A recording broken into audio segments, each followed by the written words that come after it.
avez tous entendu que j'ai proposé au Conseil des ministres qu'il a adopté de créer un collège des ministres conseillers. Depuis mon premier mandat et durant ce second-ci, vous avez dû constater que parfois nous faisons appel à des compétences non politiques pour conduire l'action du gouvernement. Le pays a besoin de deux choses pour bien fonctionner. Que la vision soit claire.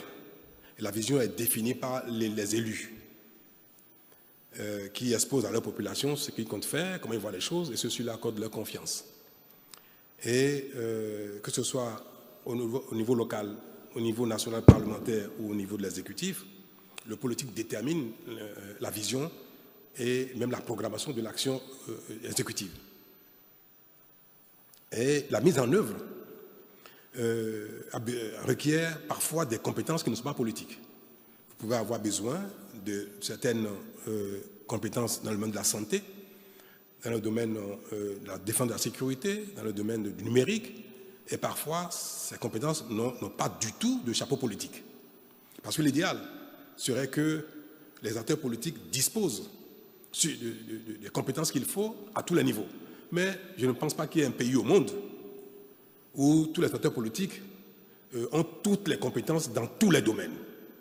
Et même un pays, ça se complète. Ceux qui ont une vocation politique, ceux qui n'en ont pas du tout, mais chacun a son rôle au plan pratique dans le pays. Pour un pays à construire, à bâtir, l'exigence de compétences est très élevée, plus que les pays développés.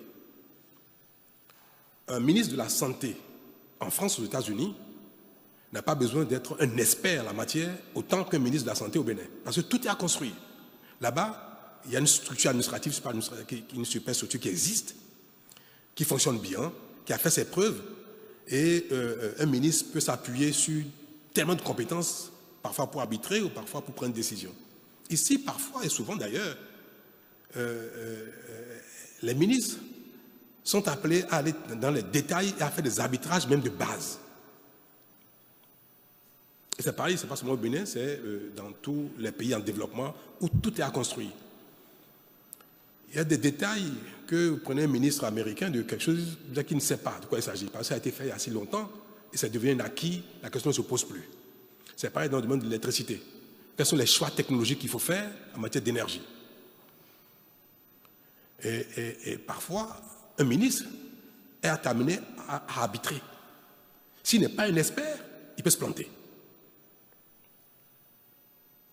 Donc, nous avons besoin que les politiques qui sont doublées de casquettes techniques ou pas doublées de casquettes techniques puissent conduire l'action gouvernementale, des exécutifs, avec ceux qui ont des compétences, mais qui n'ont pas le chapeau politique. Et c'est bien pour ça qu'il y a eu quelques frustrations depuis ces deux mandats qui sont en cours, parce qu'il y a des fonctions qui ont été confiées à des gens qui n'ont pas du tout de chapeau politique. Alors que ce n'est pas eux qui ont œuvré à conquérir le pouvoir. Ce n'est pas eux qui répondent devant l'opinion. Donc quelqu'un met en œuvre une stratégie sans avoir le devoir de reddition de compte devant le peuple. Alors, j'ai toujours pensé qu'il faut qu'on trouve un moyen de compenser un peu cela. C'est cela qui a été décidé récemment, où nous avons dit que, au-delà de l'action de certains ministres, même que sont politiques, qui ont la tête dans le guidon au quotidien, qui sont tellement submergés que parfois, ils n'ont pas le recul qu'il faut pour apprécier leur propre action par rapport aux attentes des populations, par rapport à la vision ou par rapport même à l'avenir. Donc il serait bien que les ministres soient doublés de personnalités, de compétences, mais ayant un chapeau politique. Des gens qui n'ont pas la tête dans le guidon et qui ont une vision plus holistique, plus globale, ont une vision, une profondeur plus accrue que celui qui a la tête dans le guidon, pour accompagner, corriger et définir même avec celui-ci ce qu'il faut faire. Dans la tâche, je le vois bien. Moi, parfois, je n'arrive pas, je n'ai pas le temps de m'occuper des questions politiques. Et ça me pose des préjudices. Parce qu'il y a tellement à faire que je n'ai pas l'occasion d'avoir les contacts, les discussions, les débats techniques qu'il faut avec les politiques pour corriger mon action.